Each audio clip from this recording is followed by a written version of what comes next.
The work at the graveyard shift at a hospital was always challenging, but I had grown accustomed to the late-night emergencies, the quiet halls, and the occasional eerie feeling that came with working in a place where life and death were a constant presence. Little did I know, one night would test my nerves in ways I had never imagined. It was a typical Friday night, and the hospital was quieter than usual. Most of the patients were asleep, and the only sounds were the distant beeps of monitors and the occasional shuffle of a nurse's footsteps. I was stationed at the nurse's desk in the emergency department, catching up on some paperwork when the call came in. This is Jessica. How can I help you?" I answered, my voice steady despite the late hour. "We're bringing in a patient," the paramedic on the other end said. "Middle-aged male, severe anxiety, possible psychosis. ETA 5 minutes. I nodded, jotting down the details. "Understood. We'll be ready." A few minutes later, the ambulance arrived, and the paramedics wheeled in a man who looked terrified out of his mind. His eyes were wide, darting around the room, and he was muttering incoherently. His clothes were torn, and he had scratches all over his arms. "What's his name?" I asked the paramedic. "No ID," the paramedic replied. "He was found wandering on the side of the highway. We got him into a room, and I tried to calm him down as the doctor examined him." "You're safe now," I said softly. "We're here to help you." The man looked at me, his eyes full of fear. "They're coming for me," he whispered, his voice trembling. "You have to help me," I urged. "Who's coming for you?" I asked, trying to keep him talking, but he did not answer, panic in his eyes. The doctor sedated him, and we admitted him for observation. As the night went on, I couldn't shake the feeling of unease his words had left me with. I returned to my paperwork, but my mind kept drifting back to the man in room 12. Around midnight, strange things started happening. I was walking down the hall to check on the patients when I noticed a shadow move across the wall. I stopped, my heart pounding, but when I looked around, there was no one there. I shook it off as my imagination and continued my rounds. But as I reached room 12, I saw that the door was ajar. The man had been sedated. There was no way he could have gotten up. I pushed the door open and peeked inside. The room was empty. I felt a chill run down my spine. I checked the bathroom, but it was also empty.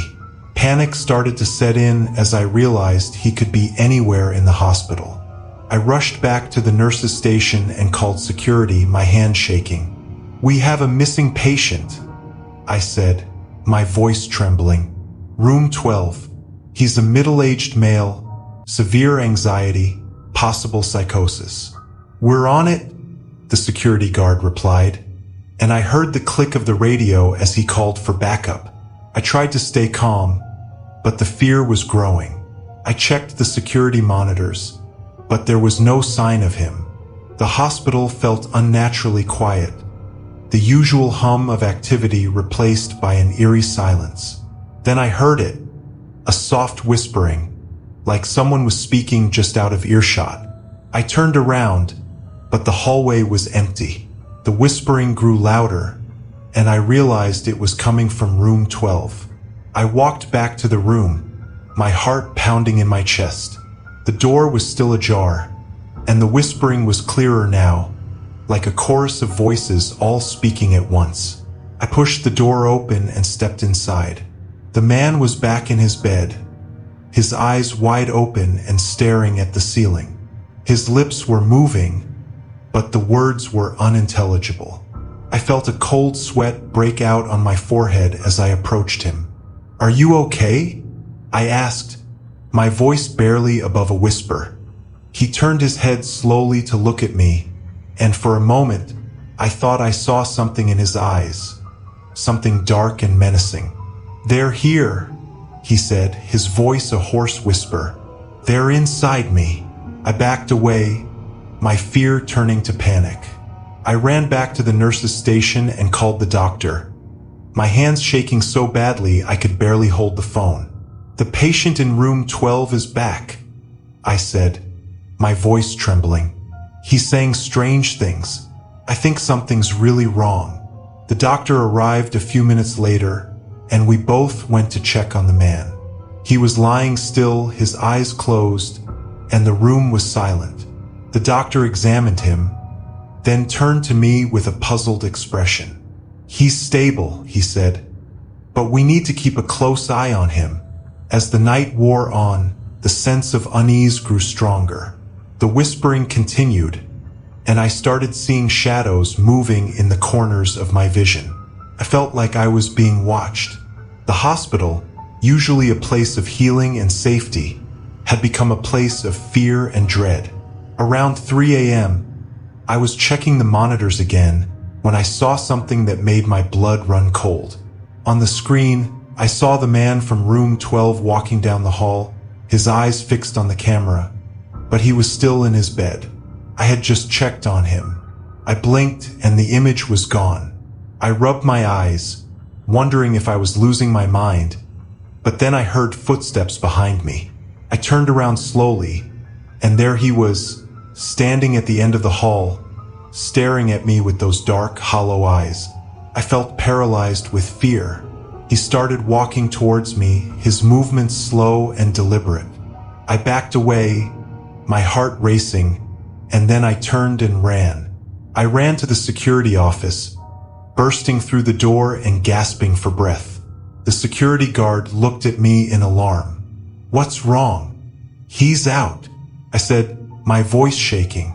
"The man from room 12. He's walking around." The guard grabbed his radio and called for backup. We both ran back to the hallway, but when we got there, it was empty. The man was gone. We searched the entire hospital, but there was no sign of him. The whispering continued, and I felt like I was being watched from every shadow. Finally, as dawn approached, we found him back in his bed, just as he had been before. The doctor examined him again, but there was nothing unusual. The man was stable, still sedated, but I couldn't shake the feeling that something was terribly wrong. The rest of my shift passed in a haze of fear and confusion. I couldn't explain what had happened, and no one else seemed to have seen or heard anything unusual. But I knew what I had experienced, and it left a lasting mark on me. I was unable to face another night in the hospital alone.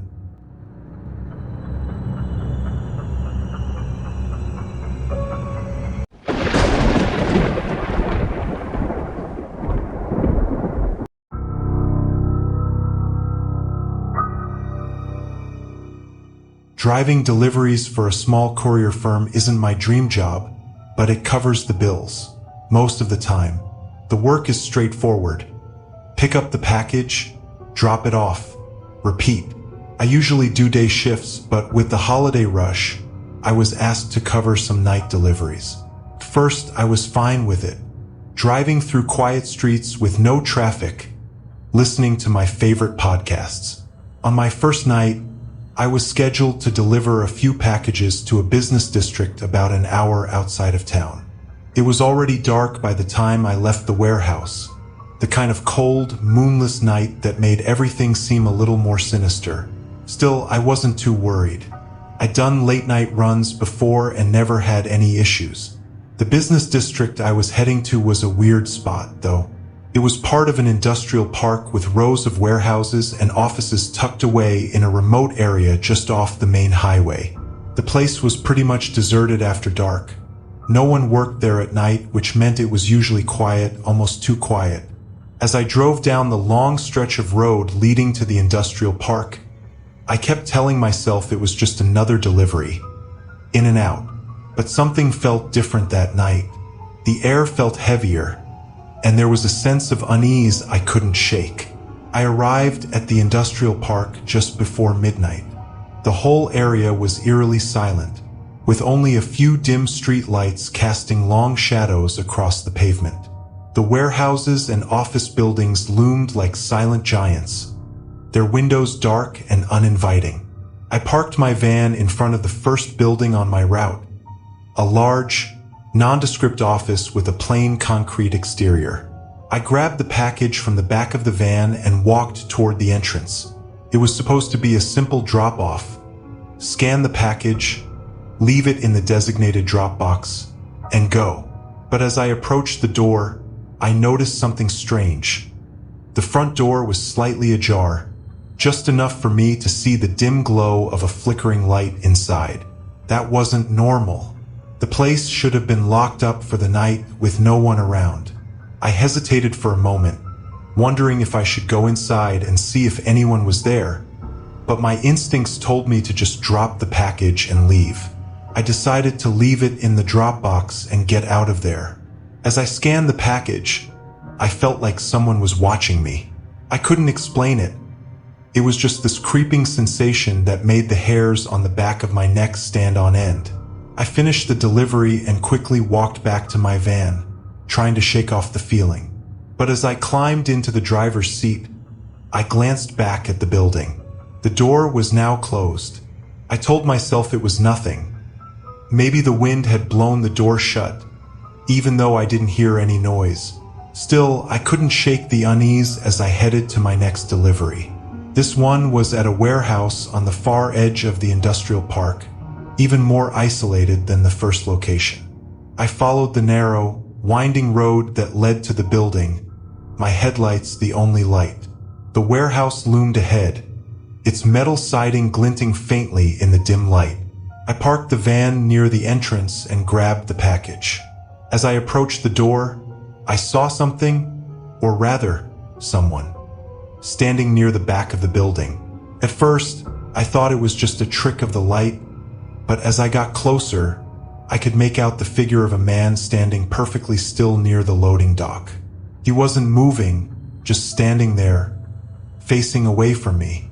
His posture was unnaturally stiff, like he was waiting for something. "Hey!" I called out, my voice echoing through the quiet night. "You work here." The figure didn't respond. He didn't move at all. I felt my heart rate quicken as I took a step closer, my hand tightening around the package. Something about the way he was standing, the stillness of it, sent a chill down my spine. I took another step forward, but just as I did, the figure vanished. I blinked, my mind racing to make sense of what I'd just seen. 1 second he was there, and the next he was gone like he'd just disappeared into thin air. I felt a wave of nausea wash over me as I quickly dropped the package off and rushed back to my van. I started the engine, my hands shaking, and sped out of there without looking back. The rest of my deliveries were supposed to be routine, but after the encounter at the warehouse, I couldn't shake the feeling that something was terribly wrong. Every time I turned a corner or parked outside another building, a part of me thought I might see that figure standing there, watching me. It wasn't until my final delivery of the night that things really took a turn for the worse. My last stop was at a small office building at the very edge of the industrial park. The place looked abandoned. No lights, no cars in the lot, and the windows were covered in grime like no one had been there for years. But the address matched the one on the package, so I figured it was just an old building that hadn't been updated in the system. I parked the van and got out, the cold air biting at my skin. The silence was deafening, broken only by the soft crunch of gravel under my boots as I walked toward the building. As I approached the front door, I noticed something strange. A piece of paper taped to the glass. It looked like some kind of note, hastily written in red marker. I squinted in the dim light, trying to make out the words, "Leave now. You're being watched." My heart skipped a beat. I stared at the note, my mind racing. Was this some kind of prank? A joke left by a bored employee? But then I remembered the figure I'd seen earlier, and my stomach churned with dread. Suddenly, the air felt heavier, suffocating. I glanced around, but the lot was empty. I was alone, or at least I thought I was. I dropped the package at the door, my hands trembling, and turned to head back to the van. But as I started walking, I heard it, a soft rustling sound coming from behind me. I froze, my breath catching in my throat. Slowly, I turned around. The figure was back. He was standing in the shadows near the corner of the building, just far enough away that I couldn't make out his features. But I knew it was him. The same figure I'd seen at the warehouse, the same unnerving stillness, the same eerie presence. He didn't move, didn't make a sound. He just stood there. Panic surged through me as I turned and ran to the van, my heart pounding in my ears. I fumbled with the keys, my hands shaking so badly I could barely get the door open. I threw myself into the driver's seat, slammed the door, and locked it. But as I started the engine, I saw him again. He was standing in the middle of the road, directly in front of the van. His face was still obscured by shadows, but I could feel his eyes on me, burning through the darkness. I didn't wait. I floored the gas pedal, swerving around him. My headlights caught a brief glimpse of his figure as I sped past him. But when I looked in the rearview mirror, he was gone. I drove out of that industrial park as fast as I could, my hands gripping the steering wheel so tightly my knuckles were white. I kept looking in the mirrors, but the road behind me was empty. I didn't stop driving until I was back on the highway, miles away from the industrial park. My heart was still racing, and my mind was spinning with questions. Who was that figure? Why was he following me? And what the hell did that note mean? I tried to calm myself down, telling myself it was just some kind of prank or coincidence. But deep down, I knew it wasn't. Something about that night felt different, like I had crossed some invisible line into a place I wasn't supposed to be. I finished my route and returned to the warehouse to drop off the van, but I couldn't shake the feeling that I was still being watched. As I handed in my keys and clocked out, I saw the dispatcher looking at me with a strange expression. He opened his mouth like he was going to say something, but then he shook his head and handed me my receipt. "Everything okay?" I asked, my voice sounding more casual than I felt. He hesitated, then nodded. "Yeah, it's just strange. Another driver reported seeing someone hanging around the industrial park last week. Said it creeped him out." My stomach dropped. "Did they say what he looked like?" I asked. He shook his head. "No, just said he felt like he was being followed. I didn't say anything after that. I just left. It's been a few days since that night, and I haven't gone back to work. I told them I was sick, but the truth is, I'm scared. Scared that if I go back, I'll see him again."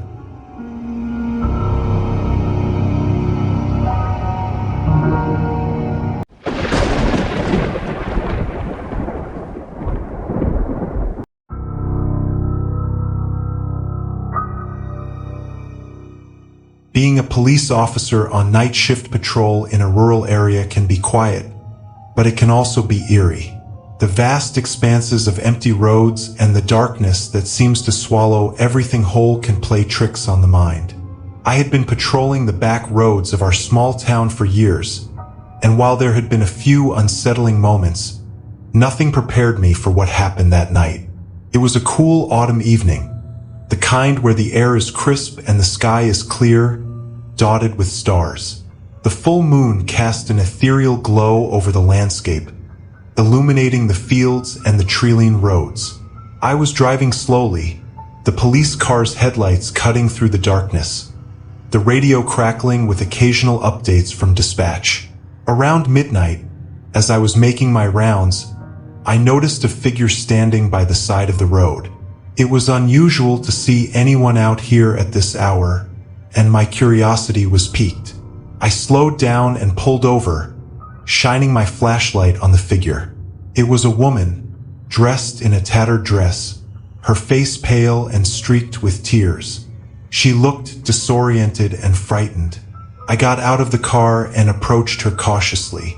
"Ma'am, are you all right?" I asked, keeping my voice calm and reassuring. She looked up at me, her eyes wide with fear. "Please help me," she whispered. "I've been in an accident. My car is down the road." I called in to dispatch, informing them of the situation and requesting backup. They acknowledged and said they would send someone out, but it would take some time.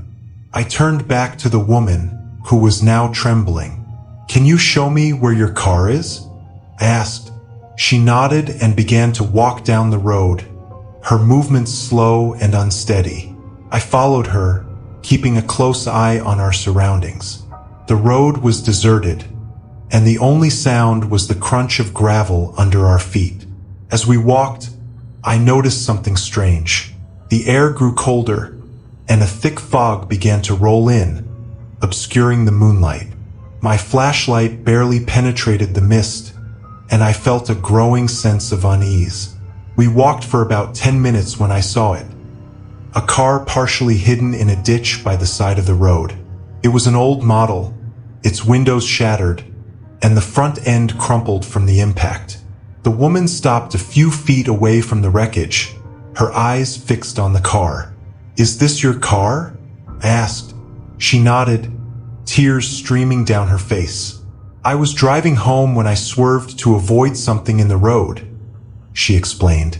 "I lost control and ended up here." I walked over to the car and shone my flashlight inside. It was empty, but the interior was covered in dust and cobwebs, as if it had been there for years. I turned back to the woman, confusion and concern mixing in my mind. "How long have you been out here?" I asked, trying to piece together the situation. "I don't know," she said, her voice barely above a whisper. "It feels like forever." I radioed into dispatch again, providing them with the location of the car and asking for an ETA on the backup. They told me it would be at least another 20 minutes. I could hear the frustration in their voices. They were as puzzled as I was. As I stood by the car, I heard a noise, a low, guttural growl coming from the woods. I turned, shining my flashlight into the darkness, but saw nothing. The woman began to sob, her fear palpable. "We need to get out of here," she said, her voice trembling. "It's coming for me." "What's coming for you?" I asked, my heart pounding. She shook her head, unable to speak. I took her by the arm and led her back to the patrol car, my senses on high alert. As we walked, the growling grew louder, closer. I could feel eyes on us, watching from the shadows. We reached the car, and I quickly opened the door for her. She climbed inside, her hands shaking. I got in and locked the doors, my mind racing. I had faced danger before, but this was different. This was something I couldn't explain. The growling stopped, replaced by an eerie silence. I turned on the headlights and drove back toward town, my eyes darting to the rearview mirror every few seconds. The woman sat beside me, her breathing shallow and rapid. "Can you tell me what happened?" I asked gently. She took a deep breath, her voice barely steady. "I was driving home from a friend's house when I saw something in the road," she said. "It was dark, but it looked like a person. I swerved to avoid hitting them, and that's when I crashed." I nodded, encouraging her to continue. "When I got out of the car, I saw it," she said, her voice trembling. "It was a man, but not a man.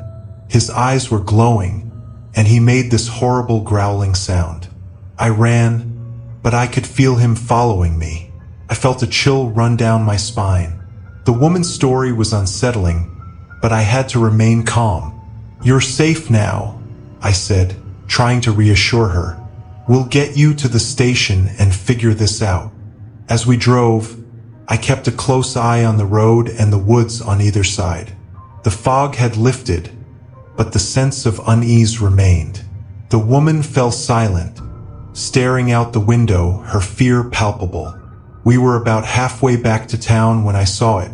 a figure standing in the middle of the road, illuminated by the headlights. It was a man, tall and gaunt, his eyes glowing with an unnatural light. He stood perfectly still, watching us. I slammed on the brakes, the car skidding to a halt.